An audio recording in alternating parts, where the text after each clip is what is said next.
Hello, Bulls fans, and welcome to the CHGO Bulls Podcast presented by DraftKings Sportsbook, America's top-rated sportsbook. Download the app and be sure to use promo code CHGO when you sign up. I'm MK, here's WG, LB, pressing the buttons, and we're HQing on a Friday. That doesn't rhyme, but close enough, friends. How are we all doing? William, Lawrence, what a splendid day it is. What a fantastic podcast we have in store for everyone. How are we all doing? It's a Friday for us, and we are very ready for the weekend. But it's already the weekend for you, and it's Saturday morning, and you're up early. So, applause for the Australian podcasters helping us out here. Great job. Yeah, no worries, no worries. That's dedication. Anything I can do for this beloved team, this beloved network that we called CHGO. I'm just pleased to be here, friends, talking about what are we talking about today, William? I think we're talking about the Chicago Bulls, but specifically, what are we diving into? I'll let you tell the fans, the listeners, what's on the agenda. Cool. So this was, I think, your idea, but basically we are in the absolute the second part. I'm starting with the second part. Right. The second part is mine. Yeah. The absolute dead of the NBA season, right? Like there's 2 months during the year where there's nothing going on in the NBA, and we just so happen to be in one of them.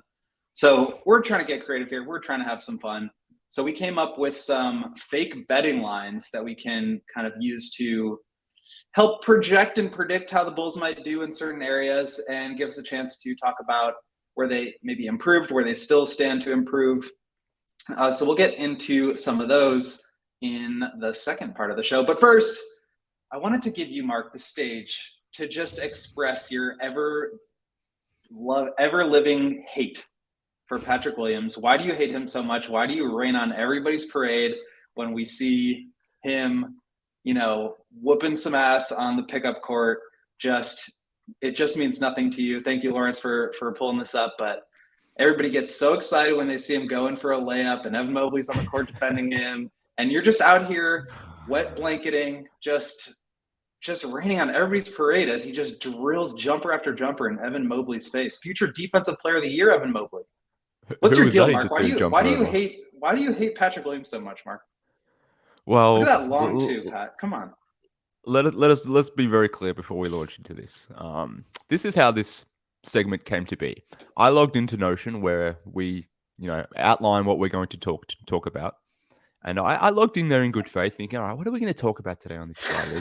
As you noted, there's not much happening in the NBA more generally, let alone Chicago Bulls basketball. But because I'm in the content creator game, obviously I had to go in there and think about things to discuss. So I went into Notion, logged in, did my thing, and pulled up the page where, did all that sort of stuff. And lo and behold, as is often the case, William Gottlieb has beat me to the punch, as he's wont to do. He's always in there first, plugging away, doing his stuff. And little did I know that in topic 1, I see the headline, "Why Mark Hates Patrick Williams."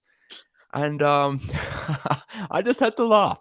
So let's be very clear. We're not talking about Patrick Williams because I want to talk about Patrick Williams. Because if it was up to me, would not want to be talking about Patrick Williams. But I guess we have to now because we've said we will. So we will.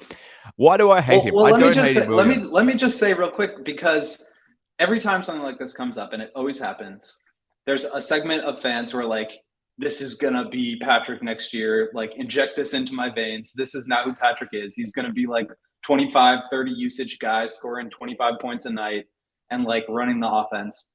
And we talked about it a little bit on our show yesterday, so I'm not going to like go too deep into it. I just wanted to give you a platform to say it. But you're coming from always the very other end of the spectrum, which is just like, guys, chill. Like, this is just pickup footage of an NBA player playing against a bunch of non-NBA players in a summer game in LA. Like, what are we talking about here? So obviously, Twitter being Twitter, or X being X now, whatever. I can't even like find my Twitter tab anymore because they changed the little logo on it, and now it's a black X, and I don't know where it is. So of course, that just devolves into Mark hates Patrick and everybody else loves Patrick. But I wanted to give you the platform here on the CHGO Bulls podcast to express exactly how it is that you feel about Patrick Williams. Well, yeah, I've been irritating his fan base over the last few days. Not purposefully, but just has been what it has been, I suppose. That's just a regular Thursday afternoon for me, I suppose. That's just what happens. But yeah, look, if people want to react to a video showing him hitting jumpers over some players who are NBA guys who are clearly not playing NBA level defense, or some players who most certainly are not NBA players, then they're welcome to do so. I'm not stopping anyone from reacting to however they want to react to whatever video it may be, whether it's Patrick Williams or not. But you can do what you want to do. I will do what I want to do, and that is I will laugh at you when you when you are reacting to grainy IG videos that's showing making 10 jumpers that do not show the context beyond that, any misses, who's playing in the game, any of that. Like, if you want to get excited about it, cool, do your thing. I'm not stopping you from doing so. But I'm not going to get excited about Patrick Williams or any player making some open jumpers or whatever it may be, or even just some contested jumpers in practice. It doesn't mean anything. It means literally zero to me. And, you can compile, highlight videos, mixtapes, whatever it might be, of any damn player in the NBA. You can make them look better than what they ultimately are. Like Jeff Green. You could put together an incredible highlight NBA package champion, of Jeff Green. NBA champion, but you could make him look like maybe the greatest player that has ever existed if you really wanted to. So my point is, I don't put any stock into these videos at all. And if you do, cool. You can do whatever you want, as I will. If you're getting excited over it because it's July and there's nothing else happening to do and nothing else happening to the Bulls, then more power to you. You can do whatever you want, but I will too, and I will laugh at you for getting excited about it. Am I an asshole for doing so? Am I a sarcastic jerk for doing so? Yes, obviously. Hasn't this not already been established by this point? I thought I've been very clear on that as to this is who I am. It's very clear who I am at this point. But in terms of Patrick Williams, I don't hate Patrick Williams. I think he's a good and fine young basketball player. I do think the last time we saw him is probably more relevant than what he's doing in pickup right now. And the last time we saw Patrick Williams, he had 2 points and 2 rebounds in 17 minutes against the Miami Heat and had lost his starting power forward job. So that's what I'm focusing more so on than him making jumpers over a random guy in some, pickup game on IG in July. So sorry, I guess that's what I'm going to do. That's just my take. Absolutely elite super chat here from Sorry No Waffles. Remember, Mark doesn't hate Patrick. He just hates all of us who like Patrick. Yeah, that's correct. And I know who this guy is. He was in my comments on Twitter the other day. I'm pretty sure it's the same person. If it's not, it's just a coincidence. But I have no issues with Patrick Williams. I have issues with the discourse surrounding Patrick Williams, and maybe I contribute to that. But there was another person, let's say, another account yesterday that annoyed me by comparing Patrick Williams' numbers to Kawhi Leonard. I'm like, what? Why are we still doing this after 3 years? Why are we still doing the poor claw crap? And I guess we have to, or some people have to, because, there's not much else to really hope for, or, really much upside for these Bulls team. So maybe we have to lean into this and just pray that that is a thing that can actually happen. But it just does a disservice, one, to Kawhi Leonard. It's actually disrespectful to do so, given that Kawhi Leonard was a finals MVP in year 3, whereas Patrick Williams, like I said, was benched for Patrick Beverley. So kind of different. I think that's kind of different. But it's just disrespectful for Kawhi Leonard, but it's also like a disservice for Patrick Williams as well to be comparing him to someone like Kawhi Leonard. And I get called a hater all the time, but there was fun, like someone in my mentions earlier today as well, saying I'm a hater because I was only comparing Patrick Williams to Aaron Gordon, as if that's a bad comparison to make, given that Aaron Gordon literally just won a championship as the 3rd best player on a championship team. So anyways, it is what it is, but I don't hate Patrick Williams. I think he's going to be a good player. I've always said he's going to be a good player. Never said he's going to be a bust. I just don't subscribe to this theory that he's the second coming. But if people do, then more power to them, I guess. Shout out to Jack Broom, old man, yells at cloud, very much on brand. And thanks again to Sorry No Waffles for the super chat. Look, I think you're absolutely right. These pickup game, it's just like, it's summer fun. I put it into a different compartment, it's its own thing. It's fun to watch those videos. Doesn't mean anything. Absolutely not. But it is kind of fun to see at least like some NBA level talent just destroying regular people, because it puts into perspective how freaking good and athletic and giant these guys are. I will also say this, like, I still believe in Patrick Williams. I don't think he's going to be Kawhi Leonard. Kawhi Leonard is a multiple-time finals MVP. He's a defensive player of the year. He's an all-time great player. Patrick Williams probably not going to get there, But I do think he's going to get better. I think he's going to be good. He's already good, just not good in the way that I think a lot of people want him to be. But I think to your point, that's like one of the few areas of like real hope that you can have as a Bulls fan. So for me, I think you want to see the growth. Like I've talked a lot to Patrick. He's a really good guy. He's very humble and just nice. And I want to see him succeed. But it's also obviously going to be what's best for the Bulls if he reaches another level. And so we'll see. There's so much weirdness around him in general, like with the discourse of can he thrive with DeMar DeRozan on the team? Are the Bulls going to be better off if they just dump DeMar so that they can put the ball in Patrick's hands? No, like that's just no. But I do think he's got room to improve. I think he will continue to get better. And I have really high hopes for him to be able to score, 15 or 18 points a night at some point in his career. But Kawhi Leonard, I think that ship has sailed. Yeah, and I was going back and forward with this with Chris Amundsen on Twitter the other day. And, he was mentioning that, I should be changing my behavior, that I have the option here to set the discourse or be part of the discourse and set it correct and not getting to this whole, is he a bust? Is he a superstar type thing that the narrative seemingly is? And maybe I should be more constructive about it, but I just can't be bothered because what's the point? Because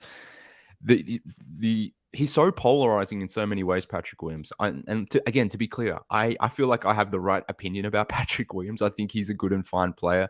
I just need to see him win his starting job back before I start comparing him to future Hall of Famers. Is that too much to ask? Probably not, but to some people, I guess it is. But yeah, I don't know what positives there are to really have a good and thoughtful conversation about Patrick Williams at this stage, because there's some people on one end of the spectrum that declare him a bust because he's a former number 4 pick who, like I said, has barely averaged 10 points and is, has lost his starting job to, role guys, journeyman role guys. So there's that end of the spectrum, but then there's others who just believe that when he makes a step back jumper, that he's the second coming, as if, there isn't a whole bunch of other wing size guys doing it in the NBA, younger guys coming through all the time who are doing similar things. So the discourse is what it is for a number of different reasons. But for me, it's less about Pat. It's more about how we talk about that. And yes, I acknowledge that I'm a douchebag when I talk about him. Cool, fine, whatever. But it could be better. Maybe I should be better. But I don't know, William. It is what it is. Well, we need people that are pulling us all the way in this direction, saying he's a star. We need people pulling us all the way this way to remind us that he's actually a bench player right now and that he lost his starting job. And the truth is somewhere in the middle, but you need people on both ends to sort of keep you balanced. And I like to try to stay in the middle. I like to stay balanced, but I do think, especially with Patrick, because the hope is so high, because it's kind of like the same thing with AK. Like people either just thought he was like this god, just like pulling strings and like making all the rest of the GMs look like fools when he traded, a second round pick and Thomas Satoransky for Lonzo Ball. He's made some good moves. He's made some bad moves. He's done, he's done some okay jobs in the draft. He's kind of swung and missed on a few. It's just like, not everything is totally black or totally white.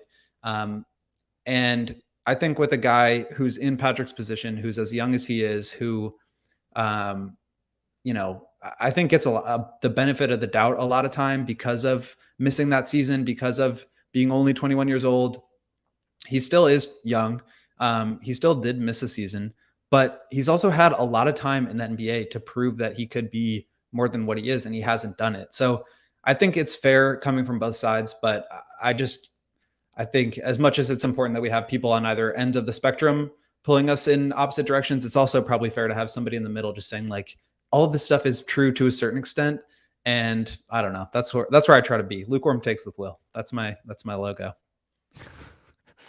Well, look, I feel like I have lukewarm Patrick Williams takes as well, but seemingly maybe that's not the case, or at least some people don't think that's to be the case. But yeah, I completely agree. I think has been a good player. I think he will continue to grow as a good player. I've always said that I think his most likely outcome is to be a very good, ceiling raising role guy in the same way that Lonzo Ball was. Not in they don't play the same way, but can he be that connective piece two-way team like Lonzo was, like Aaron Gordon was to the Nuggets, which is why I compared Patrick Williams to Aaron Gordon, which I think is a good and fair comparison, despite what some people may, think or may not think. But I think Pat has real scope to be a good player in this league, and we'll see if he gets there. I don't think he has that star upside, but maybe he does. And if he does, cool. I'll happily wear that I was wrong about him, because if I'm wrong about Patrick Williams, that's good for me because it's good for the Chicago Bulls. I'm a Chicago Bulls fan, and if Pat is good and the Bulls are good, then I'm good. So there's no issues. But I guess coming back to your point, the thing that annoys me about the discourse, and again, it's not about Pat. It's not about who he is as a person or anything of that nature. It's just how we talk about him and the lack of accountability sometimes that we have with him, probably because he was a number 4 former pick. And, if this guy was the 14th pick or the 24th pick or something like that, would the conversation still be what it is now? Would he still be getting the benefit of the doubt that he still does? And that's the part that kind of bothers me. And you hit on a point that irritates me endlessly, is like the fact that he's playing with Vooch and DeMar and Zach, and because of that he has no ability to develop, or his lack of development, whatever that may be. I actually do think he has developed. A lot of people will say the Bulls are bad at developing, that Pat hasn't developed. I think he did develop last season, to be fair, but a lot of people will just sort of say that it's impossible for him to develop his game, or it's not possible for him to really show who he is because he's playing with these veterans. And I'm like, that's not true at all. There is scope for him to do his thing and to really impact this rotation, as we see other guys do. But for whatever reason, again, he gets the benefit of the doubt, which is not his fault. It's just the discourse around it. But that's, again, another reason why things irritate me, but that's less to do with Pat. And again, it's more to do with his fans, as Sorry No Waffles kindly suggested in his super chat. So thank you again, Sorry No Waffles. But are we done talking about Patrick Williams? Do we have to continue talking about Patrick Williams? Well, I think just the last thing I have is, like, to your point about like where he was drafted. You mentioned Jeff Green. He was a 5th overall pick. Aaron Gordon, 4th overall pick. Like, just because you're drafted at a certain spot does not mean that you're going to emerge into a star. I think that's like the whole discourse about tanking and, like, just giving yourself the best chance that you can to get that 1st overall pick, because that's the most likely that you're probably going to be able to get a star. But we see Tyrese Halliburton or Devin Vassell, who were drafted like 10 and 11 in the same draft class, be much more productive, much higher level NBA players than Patrick is right now. But again, that doesn't make Patrick bad. Like, I had a conversation about this with DeMar at one point during last season, and he was kind of saying, like, you guys just don't see how much we ask him to do, like taking on the best offensive player every single night, to have to like pick your spots and not really see opportunity for scoring as much, because the Bulls offense is so sort of built around these 3 guys. Like, it's just a lot of pressure to do what he does. And he does the things that he does at a high level. He shoots the ball well, he defends well, and he's getting better. He's still young. Like, he's not a 25 point per game scorer. And he's also not on the other end of this, like the role player, the impact of a role player like a Caruso or even a Javonte Green or Lonzo Ball, like guys like that who don't need the ball as much, but still find a way to have a huge impact on the team. Patrick's somewhere in the middle. I think he'll continue to get better. But just because he was the 4th overall pick doesn't like necessarily mean that he's going to be a star. And it's just everything the Bulls are doing is preventing him from being able to get to that point. I think, like I said, he'll get better. He'll continue to grow, but I think you just have to like read the context and like all these different things that we see, whether it's a grainy footage of a pickup game in LA over the summer, or him losing his spot during a key moment of a play-in game. All these different things are data points that you factor into what he is as a player. And he's all of those things. And he'll continue to get more data on him, and we'll continue to see more of what he does. And I'm really excited to see that, because again, I do think he's going to be really good, but I think really good can mean a lot of different things. And we just have to see what that means for him. I agree with all that, but at the same time, you can make the exact same argument for a whole bunch of wings in the NBA. So I guess that would be my counterpoint, that we are very Bulls focused, as we should be. Obviously, we're Bulls fans. This is a Bulls podcast. But I think if we look past our situation, that there's a lot of wings out there doing a lot of good things. And I guess the slower Patrick gets to the point that we ultimately want to get, want him to get to, then more guys go past him, which is obviously not ideal too. So, yeah, I think he's carrying the burden of the number 4 pick. I think, sometimes fairly, sometimes unfairly. But, and DeMar, he can eloquently say there's all these things that the Bulls are asking Pat to do, which is fair and true, but the same is true for a whole bunch of other guys in the league who are doing good things too. So I guess that would be my counter. But nonetheless, let's move on. I've had enough talking about Patrick Williams. Today, we'll have 2 more months to just days. really get into it without having any new stuff to talk about. So well, let's save some of that for later, at least. If more IG videos drop, and do you reckon there'll be an Instagram video that drops at all of him missing any jumpers? Do you think that'll happen, or is it just going to be more makes? Probably all makes. Yeah. Maybe he'll go to the Drew League and shoot, 14 for 14 in a game. We'll see. Well, we'll see. But in the meantime, let's try to pick things up, I guess. And one way people can do this, William, is to really educate themselves and expand their minds. And they can do so at Lewis University.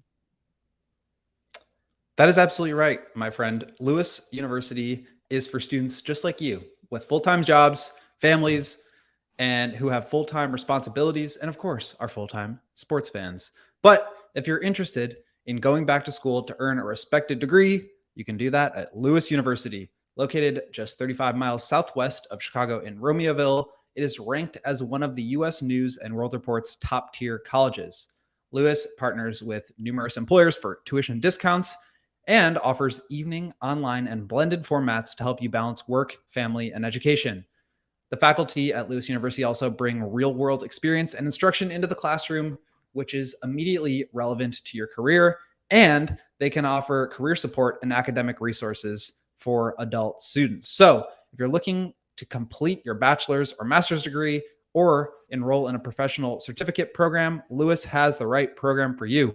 They've got criminal justice and public safety. They've got data science, computer science, cybersecurity, business analytics, finance, MBA, project management, and more. So discover how a degree from Lewis University can help you build a better world. Learn more at lewisu.edu/you-can-do-this. I'll need to go onto that website to see if Lewis U has any, content creating type courses of how to put together, video production, getting your mobile out, getting on IG, putting together some, cool basketball clips of players, making jumpers. I wonder if they have a course on that. I think you need to chill out with some product over here from Sunnyside. Well, that's what I'm saying. I'll check out what's going on at Lewis University. But assuming that they can't help me out, then my friends at Sunnyside most definitely can, because they will get the creative juices flowing. They will get the vibe set right, because Sunnyside is your home of judgment-free cannabis shopping, a place where all kinds of visitors are welcome to explore, discover, and purchase a wide array of high-quality products. So Sunnyside has everything and anything to elevate your summer, William. I understand it's the summer in the Northern Hemisphere. I'm pretty sure it's pretty hot in Chicago right now. At least I hear a lot of you Americans complaining about how hot it is, and it's probably not actually that hot, but I assume that you guys are complaining about 90 how degrees hot it is. right now feels like 99. Oh, heaven forbid it's only 90 degrees. Well, despite that, torturous weather that you're living through right now. Plus the humidity, dude. If you dare step out of your air conditioned home, then head down to one of the Sunnyside stores, or even if you want to stay, in your air controlled rooms, you can order all your stuff online too. So Sunnyside has just a range, an assortment of beautiful products that you can get your hands on that'll elevate your summer. William, we've been discussing Patrick Williams here. I'm not sure if he's the athlete that has made you feel good this week. Perhaps he is, based on all the IG videos that are going around. But is Patrick Williams and his IG the thing that has made you feel good this week? Always Patrick.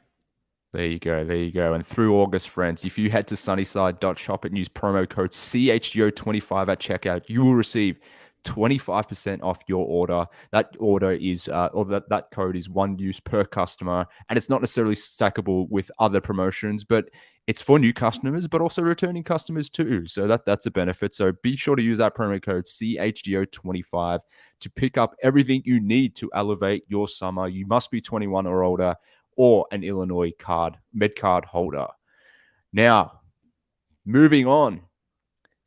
We're talking fake bets here because it's fake season. There's nothing else to talk about. And we're setting some fake betting lines, William, because we are company men. We appreciate what DraftKings do for us here at CHGO. So we thought, why not lend our expertise here, set some lines, and maybe some of these just might make their way on the DraftKings Sportsbook at some point in time. So we're setting some fake betting lines. We're going to spend the rest of the show discussing these. William and I have come up with these. Obviously, they're linked to our Chicago Bulls. But whilst I thought we were escaping the Patrick Williams conversation, not just yet, William, because we have an over-under here that I set this particular line for. And it relates to Patrick Williams, as I said. There is an over-under. And the over-under is set at 41.5. And that relates to if Patrick Williams will start more than 41.5 games this season. Now, are we going over or are we going under? What are we doing here? I'm going over 41.5 points per game. Interesting. No, I think so. Let's just lay the groundwork here. So Patrick started 65 games last year, obviously played all 82. At one point did lose his job to Javonte Green against the Warriors, and then Javonte got hurt in that very game. And then obviously Patrick slotted back into the starting role. And then during after the buyout, they brought in Patrick Beverly and moved him into the starting lineup over Ayo Dosunmu, and then also brought Alex Caruso in for the stretch run to play starting power forward. Okay, he played 82 games last year. I think that number is just probably going to go down. It just stands to reason that it's unlikely he's going to play all 82 again. And I also think, you lose Patrick Beverly, but you bring in Javon Carter, you bring in Torrey Craig. And I think Torrey Craig probably had some other options out there. I think that he probably was maybe not promised a starting role, but I think he's definitely going to be the front runner to be the starter. And so I would probably take the under on this. I think Patrick's going to come off the bench for the majority of the year. I think he'll play, probably roughly the same amount of minutes per game, like 28 was his number last year, maybe like in the 26, 28 range. So I don't think like the amount that we see Patrick is going to change all that much, but I think with the Bulls' goal to make the playoffs, and I think like even more than last year, the pressure is on now for the Bulls to make the playoffs, right? Like they cannot miss the playoffs this year. If you go into the same thing, you bring back Vooch, you invest more resources into this group, you have to make the playoffs, especially like that. It just brings me back to that line from that article that Keith Smith at Spot Track, where there was that note saying from somebody in the Bulls organization anonymously, we are going to make the playoffs. Like people need to chill about wanting to blow it up. We will be in the playoffs. I just don't think the pressure has been higher on this team to make the playoffs as high as it was last year. And I think for that reason, I'm going under on the 41.5 games started for Patrick, because I think Torrey Craig is just going to be a better option. He may not play 36 minutes a night, but I do think he's going to be in there because I think he complements what the core three, I'm not calling them mid three, I'm not calling them big three, I'm calling them the core three players on the Bulls and what they need to accomplish. So what do you think about that? 41.5 over under? Well, firstly, the core three, that explains why you're not in marketing, because it just doesn't have the ring to it that it needs. So that's one thing that lukewarm I think. Takes, baby. That's my brand. Yeah, lukewarm takes. On Pat, and coming, back to this line, starting, 41.5 or not. I'll just say Kawhi Leonard in year 4, because, Patty's the next Kawhi Leonard. He started all 64 of his games. So the expectation should be that Pat starts every single game in year 4, because he is the next Kawhi Leonard, clearly. I'm going over, William. I'm going over. So I think he starts more than 41.5 games. I'm not convinced that he starts every single game at power forward, but I do think they're going to really try to get Pat back into that starting unit. They really need to see what he is as a starting power forward next to this team, because at some point, like Pat's going to be playing with other good players. We can talk about, Zach, DeMar, Vooch, whatever it may be, taking possessions away from him right now. But at some point, Patrick Williams hopefully will be playing with other good players. Like, so how does he mix in with those other good players at that point in time, down the road? he has to learn how to play with good players. He needs to learn how to feed off those good players. Whilst I thought it was a good decision to send him to the bench, and assuming he comes off the bench again, I still think there would be merits for as to why that does make sense. But I do think the Bulls are going to try and start him at power forward and make him the starting power forward. And I think he does clear this line and starts more than 41.5 games. And there's reasons for that, why I think it'll become relevant too, based on the next betting line that we'll get into as well, why I do think he gets more than the 41.5 games. But I do think Pat will start more. We've got a super chat in here as well, LB, from I'm going to say it's Brooms. I met the dude in person and I asked him the question, how do I pronounce this? Is it Brooms or Brums? I know I feel really bad because I forgot how to pronounce it, but two, he's just given us a super chat. I'm really sorry, dude, but I appreciate you sending us the super chat. And he's asking us, okay, so how high is Pat's ceiling? We're talking about over under. We're talking about higher and lower, these type of things. Is Pat's ceiling, William, higher than Lauri Markkanen's? They're just such different players that it's kind of hard to put them into the same comparison or the same even like grouping.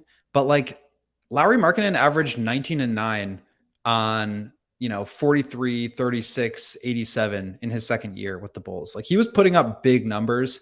I didn't think he would be this good, but I also didn't think he would be like 13.5 and 5 bad.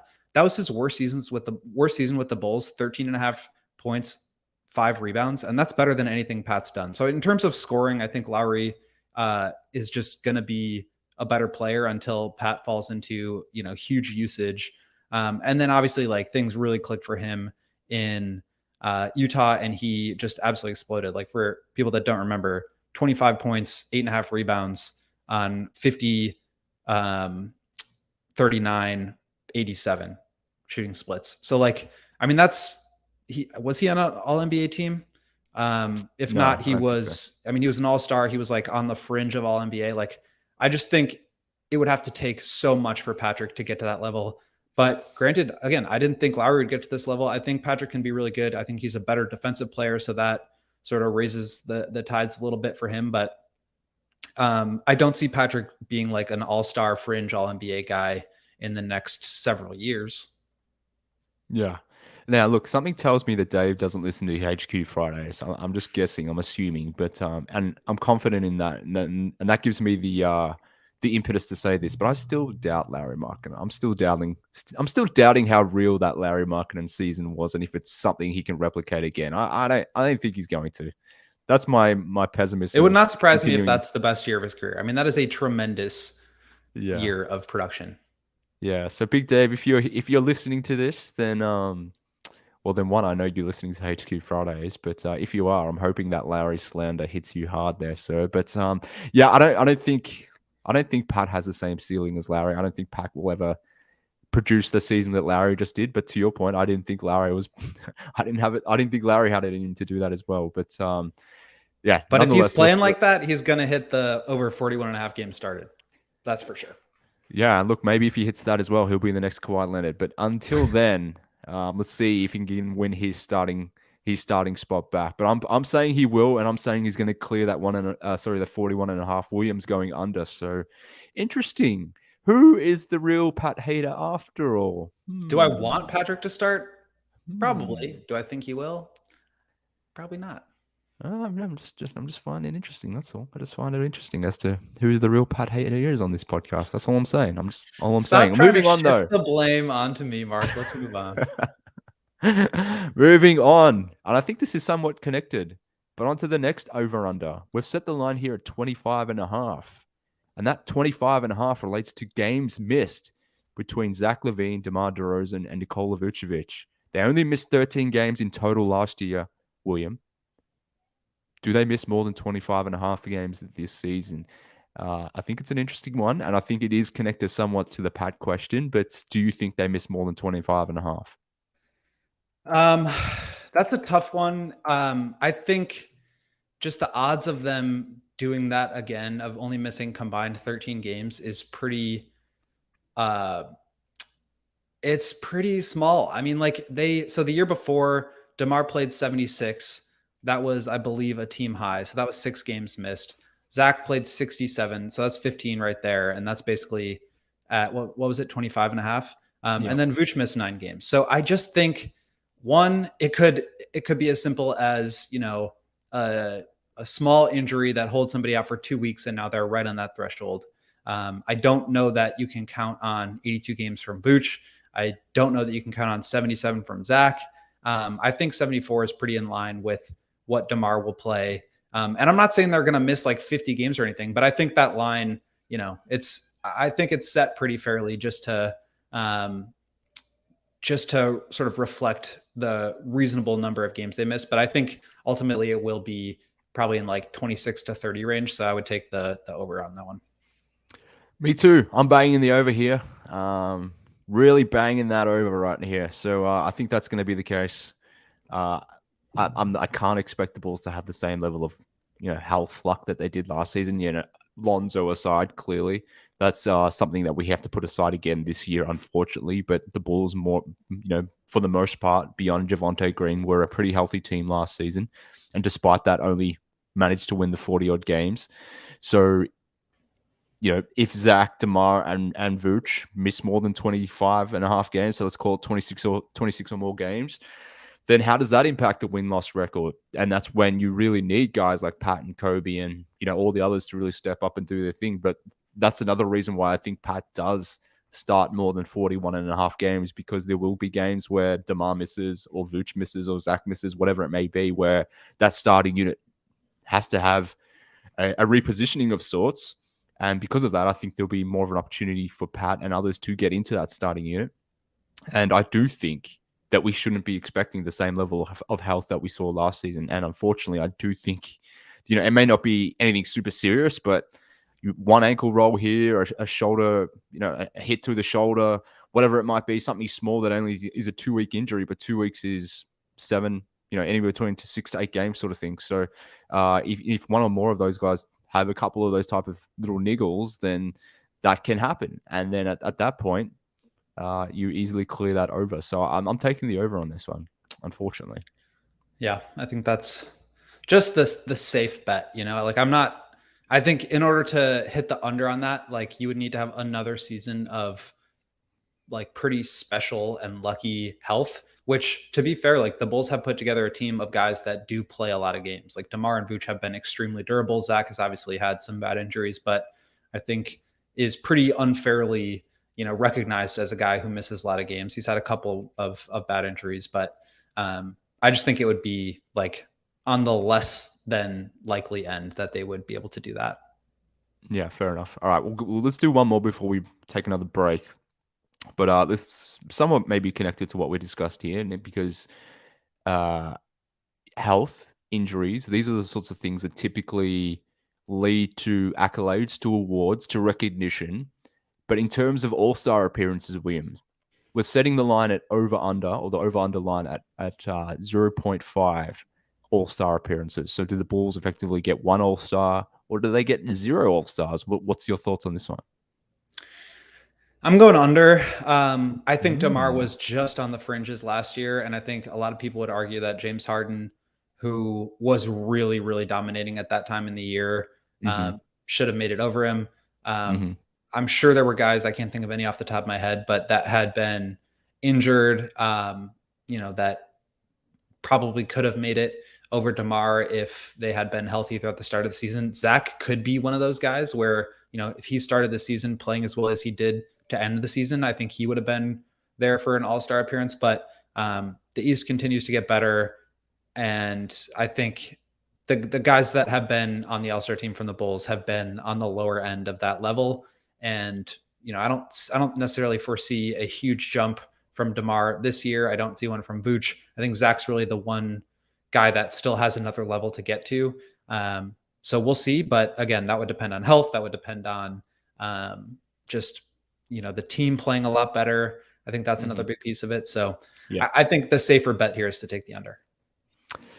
I agree. Unfortunately, I don't think the Bulls are going to have an all-star this season. I think DeMar will at some point have some regression. He's been incredible these last 2 seasons, and I still think in some respects he's underappreciated by certain segments of the Bulls fan base. But I do expect in year 15 at age 34 season, I think this is year 15, for DeMar to have some level of regression. It won't mean he's all of a sudden a bad player or not a completely good and effective player. Potentially still the Bulls' first option, but I don't think necessarily that's going to be at an all-star level. And if Damian Lillard heads over east, then that's another guard to compete with, which is why I think Zach LaVine probably won't make it either.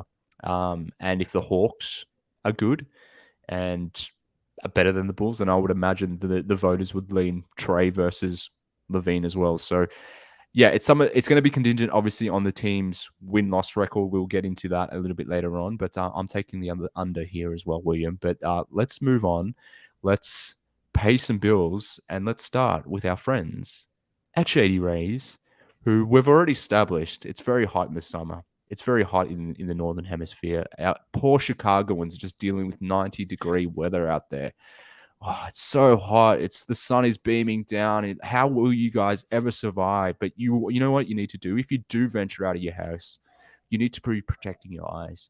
And what better way to do so than taking on the sun with gear that is built to last? And that's exactly what Shady Rays are there for, friends. They are there to have you covered for the warmer weather months, like you're living currently through in July in Chicago.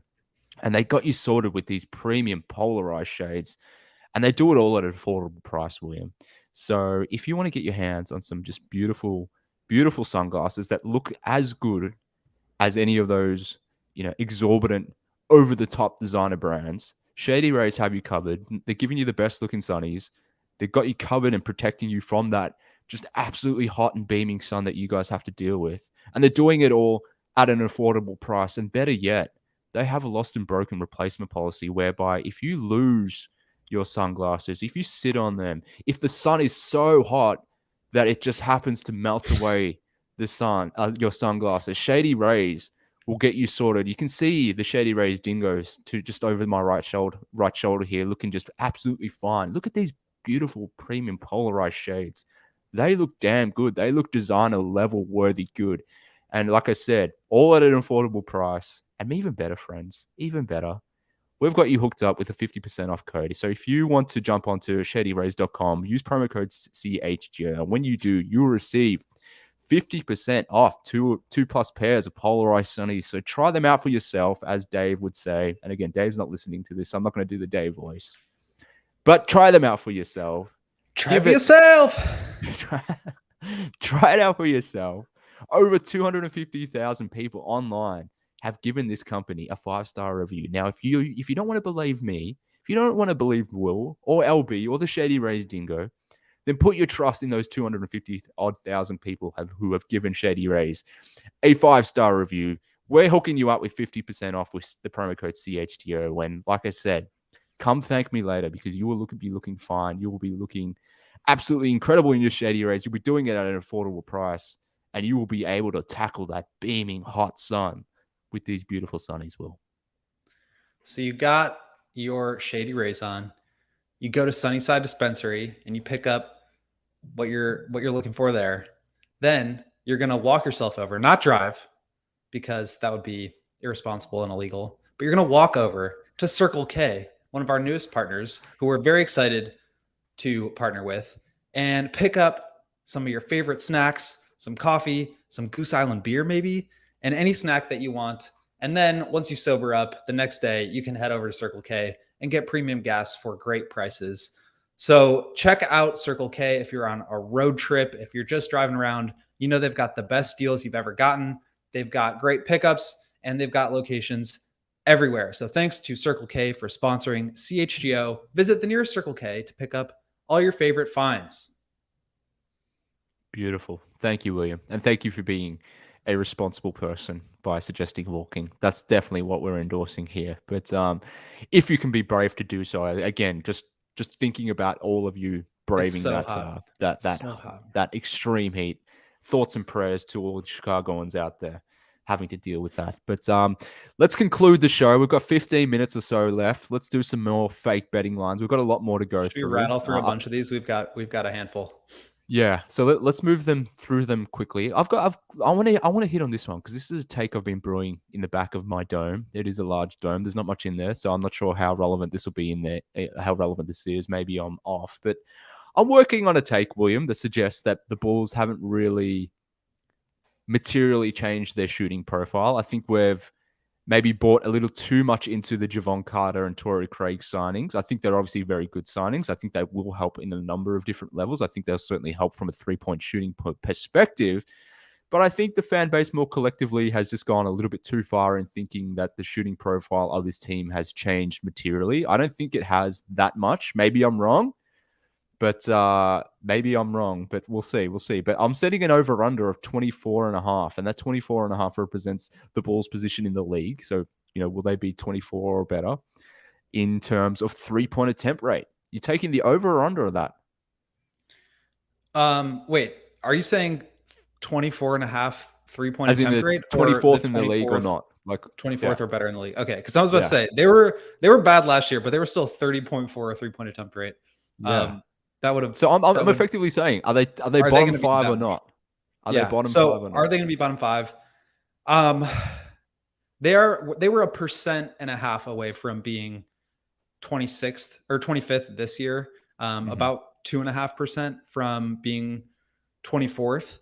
And so here I would say like the one thing is teams aren't shooting less threes. Like every year, teams are not going down and down in three-point percentage. Like the league as a whole is taking more threes.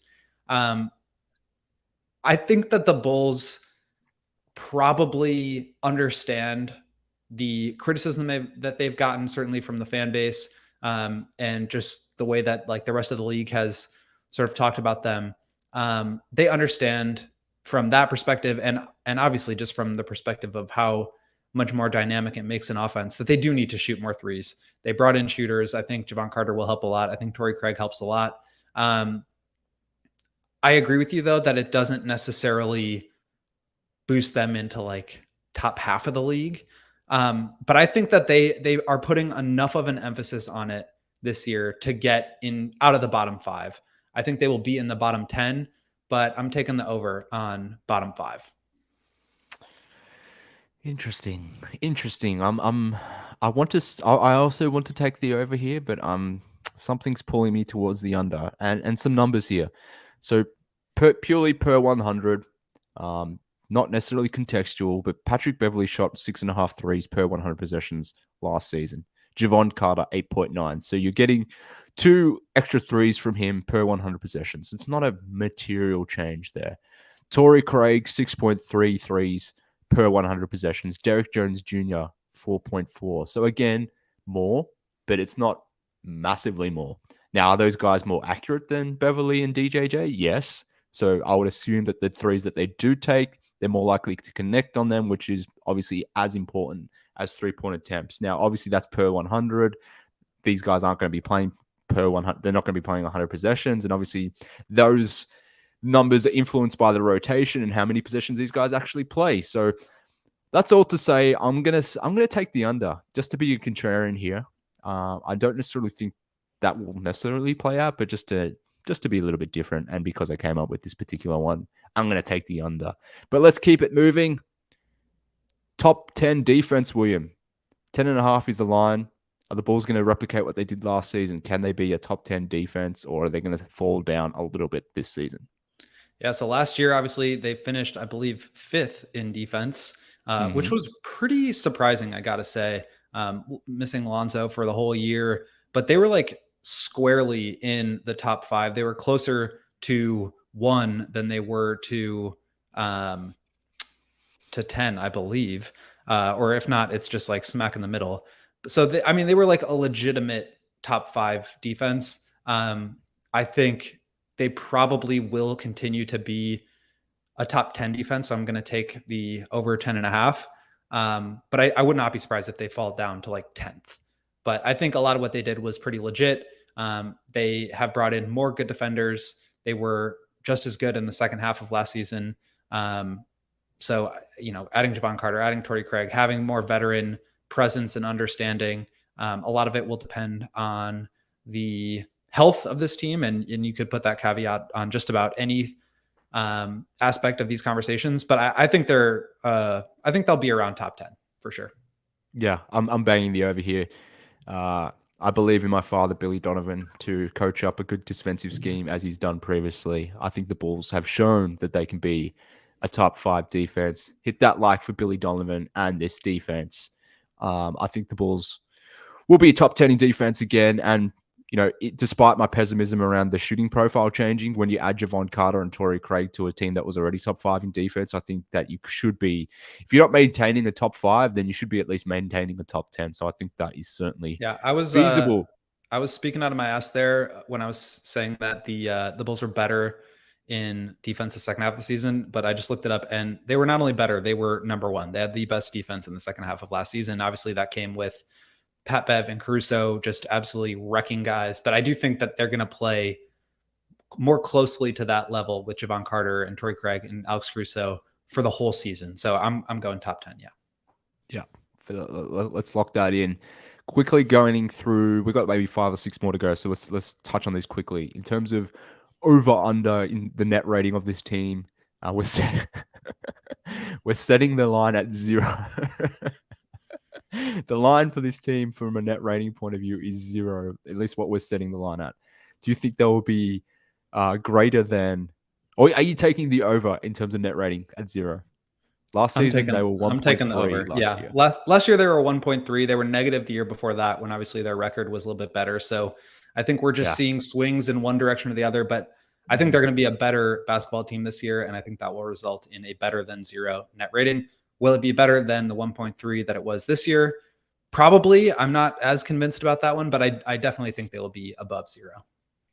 Yeah, I'm going to take the over 2 as well. Not that that's a, much of an achievement, to be honest with you. Well, that's effectively like, will they be a 500 team or better, right? Because that typically translates, a 0 net rating typically translates to 41 wins. Yeah, and for reference, the Atlanta Hawks last season had a 0.1 net rating.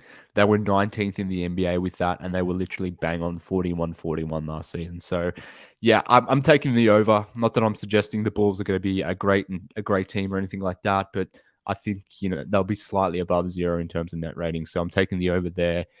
Continuing the net rating theme in terms of a 3-man tandem. Again, we're setting the line here at 0, but are we taking the over-under for Zach LaVine, DeMar DeRozan, and the pairing with Nikola Vucevic? Is that 3-man unit going to be greater than 0 in terms of net rating? Last year, it was not, minus 0.4. So this one's a tough one, to be honest with you, but where are you going with it? Yeah, you're putting me on the spot with all of these first, but sorry. Do you want me to answer this one first? No. I got it. I got this. I think they will be better than that. I think the help that they put around them will make them better than that. That I think is the biggest thing for me, just in terms of they're playing most of these minutes with Patrick and Io out there in the first half or the majority of last season. The minutes where they played with Patrick Beverly and Caruso, they had an incredible net rating. And I think, again, similar to the defense, similar to the team net rating, those guys are just going to help the big 3. So I just said it, and I told you I wasn't going to. They're going to help the core 3 look a lot better this year. And so I do think they're going to be positive. I think for the first time since they've been put together, was that right? I don't recall what they did in the first season, but it wasn't. Have a look while you talk. Yeah, well, look, I'm going to take the over, and I think what we've learned based on this 3-man group is they're not good enough as a collective, as a trio, to sort of lift up a 5-man unit by themselves. They are very dependent on those 2 guys that are next to them, which is why the Lonzo and Caruso lineup next to these 3 was quite productive. The Caruso and Pat Williams lineup with these 3 was very good, as was the Caruso and Pat Beverly lineup with these 3. So they are very contingent, or whoever those next 2 players are that sit next to these 3, I think is very, very important. So I will say, again, given the depth, the added depth of Javon Carter and Torrey Craig, there's more depth to this roster They're better equipped to handle injuries. They're better equipped to put out actual units that make sense. And to your point around Io and Pat spending a lot of time together, like Io and Pat last season were bottom 2 on this team in terms of net rating last season. So a lot of those, as you said, a lot of their minutes were shared with Vooch, DeMar, and Zach. Now, like I said, Vooch, DeMar, and Zach, they need to be better. They need to be better at lifting these lineups up and carrying guys like Io and Pat, but clearly they've established that they can't do that. But can they do that with Javon Carter and Alex Caruso and Patrick Williams running through those positions? I think they can. So I'm banging the over here, William. I think they're going to be in the plus. I don't necessarily think it'll be much, but I'm taking the over. Yeah. Now minus 0.4 last year, minus 1.1 the year before that. So they're getting better. We might hit positive this season. After 3 years of continuity, we might finally get there. We did it, friends. Well, we haven't done it yet, but we're predicting we're going to do it. But all right, a couple more. I'm just going to pick and choose a couple more here. I like this one. This one's an interesting one. And it's interesting because I came up with it. Over under, 3.5 in the Central. So essentially what I'm saying is, will the Bulls be 3rd or 4th in the Central Division? Now, I know divisions don't necessarily mean anything, but in terms of standings and whatnot, but I've been thinking about this one because I have another take brewing in the back of my mind. I don't know if it's a good one or a bad one. Probably a bad one, and it will make me or the perception will continue in terms of me being a hater. But William, will the Bulls be a 3rd seed, potentially more, or will they be less than a 3rd seed in the Central Division? So just to lay out the actual teams that are in the Central Division, you're competing with the Bucks, the Cavs, the Pistons, and the Pacers. I think 3.5 is a really good line because I think the Cavs and the Bucks are just kind of in another tier. I think the Pistons are clearly below, but man, am I high on the Pacers. I love Tyrese Halliburton. I love what they did this summer, and they were really good with him last season. When he was on the court, they were plus 6.1 points per 100 possessions. I think there's going to be a big leap coming from that team. Benedict Mathurin in his 2nd season is probably going to figure some things out. They brought in Obi Toppin. I think they're more rounded. I really like Jarris Walker. Brucey B. Brucey B. I think they're gonna be really good. So I'm going to take the under on that. I'm going to go 4th. Me too. I thought that was going to be a hot take, but you agree too. So what we've established, Will, is you're a hater as well, unfortunately. So I hate to tell you. Hate to tell you that you are a hater, but I kind of think this as well. And based on what we've already said, that we're expecting, or we're not hoping, we're certainly not expecting, or we certainly want to be wrong about it. But in the event that Vooch, DeMar, Zach miss more than 25.5 games, as we sort of said before, if that's the premise, they're missing more games and maybe, that impacts the win-loss record. Maybe the younger guys don't take off like we need them to in the event these older guys sort of miss games. Even Caruso as well. He'll factor into the conversation too. And he had an extremely healthy season for him relative. Will he do that again? But if that isn't the case and that impacts the win-loss record, then I do think the Pacers are going to take a step. They were already a good team. They did a mini tank last season in some respects. Like, yeah, Halliburton got hurt, but they were ahead of the Bulls at the buyout deadline. Yeah. So they sort of took their foot off the gas towards the end of last season, which impacted their record. And is part of the reason why the Bulls were able to sort of stay in that play-in race. Had the Pacers not done that and tried to continue winning games, then do the Bulls even make the play-in last season? Don't know. But I'm tipping as well that the Pacers are going to go past the Bulls here. So yeah, I'm taking the under on that one. One last one, William. Over under 5.5 postseason games. Over under 5.5 postseason games. So that factors both playoff and play-in games. And 5.5 would mean that if they make the play-in as the 2nd team, they would have 2 play-in games and a playoff series, which would be 6. They could do 1 play-in game and a 5-game playoff series or a 6-game playoff series. I'm going to take the over. I still think that they get they get into the playoffs through the play-in. I think they're going to be the 8th seed, and I think the Pacers are going to be the 7th. And just to answer that guy Murph's question here in the comments real quick, why do we assume the worst for us but not for the Pacers? Because I think they have more room to grow internally, and I think the guys that they have are going to develop, whereas I think the Bulls are a little bit older and they have less scope for internal growth than a team like the Pacers or even like the Magic, who are just like loaded. But I think you're going to see the Nets fall back. I think you're going to see the Hawks fall back. I think you're going to see the Raptors fall back. And so I do think the Bulls will be around the 8th seed. I'm really high on the Pacers. I think they'll be around the 7th seed. But I think that they will get into the playoffs through the play-in, and I think they'll win a playoff game. So I think I'm going to take the over by just a small margin. I'm taking the under.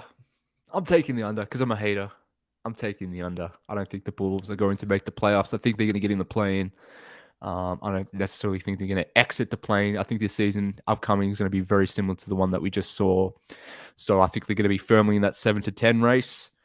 And unfortunately, I don't see them coming out of the play-in to get into that playoffs situation to really clear this over-under. So that's my thoughts. I hope I'm wrong, but I'm basing that purely on all the other lines we're sort of discussed here as well. So yeah, I'm taking the under, sadly. William. But I will say one last one, just a shout out to our sponsors here at DraftKings. Mm-hmm. They are doing us all a favor by setting the Bulls win total line at 37.5, and I'm taking the over on that one. I'll take the over on that. I think that's an easy over. I think the Bulls are going to have a 41-41 season. I'm going out on the limb there by saying that this is a 500 ball club. Really stepping out there. But I'm going to take the over on that line. Shout out to DraftKings for doing us a favor on that one. Yeah, free money, friends. Sadly, Will, it is the end of the podcast. How just devastated to learn that fact. But look, I appreciate everyone for tuning in, despite the hatred from myself. The fact that everyone's prepared to listen to the podcast, despite that, I really, really, really appreciate it, William. I really, really appreciate you, particularly braving the heat. I don't know how your computers are actually staying aligned. I'm in an air-conditioned room, man. I'm staying away from it. Well, you got to love these Friday episodes, as Kyle Williams noted, pure, unabated pessimism, and I think that's just the way I think we were pretty optimistic today. We're saying they're going to improve their record. We said they're going to improve their spot in the standings. We said Vooch and DeMar and Zach are going to be better together. We think Patrick's going to get better. I think that's about as optimistic as you're going to hear from us. Well, I suppose. But we started the first 20 minutes of the show hating on Patrick Williams, or at least that's what the headline suggested, even though I disagree with it. But I don't know. Whatever. It is what it is. It was another episode of CHGO Bulls Podcast, friends. Hope you loved it. If you didn't, let me know. I'm sure you will on Twitter anyway. But appreciate everyone for tuning in. Appreciate LB from returning from his vacation. His first show back was with us here. At least I think it's his first show. If it wasn't, I'm going to pretend it was. Thank you for pressing the buttons, LB. Close enough. Sure. Close enough. Thank you for being part of it. This pessimistic Bulls podcast. I mean, I got the fan on. It's so hot in here. Jeez. Yeah. Thoughts and prayers, LB. I hope you make it through today, mate. I hope you make it through today. That's all I could really ask for. But you're a brave soul, as are everyone else tuning in. We appreciate it, William. Thank you for tuning in not tuning in, being part of the show at Will_Gottlieb on Twitter. I'm at MK Hoops. I am a hashtag Pat Will Believer. If you want to follow us on YouTube, obviously you know where to find us. Apple, Spotify. Look for CHGO Bulls Podcast. You can hit us up there too on Twitter at CHGO_Bulls. That's our handle on the way out. Hit us a like if you love this pessimistic episode of CHGO Bulls. Hit a like on the way out. But on behalf of William, on behalf of LB, I've been MK. Thank you for listening to HQ. Dave and Matt will be back next week along with William. Maybe that'll be more of an optimistic take on that podcast. But tune in for that one, friends. We'll be speaking to you then. But appreciate you all for tuning in. See you then. Pat Will.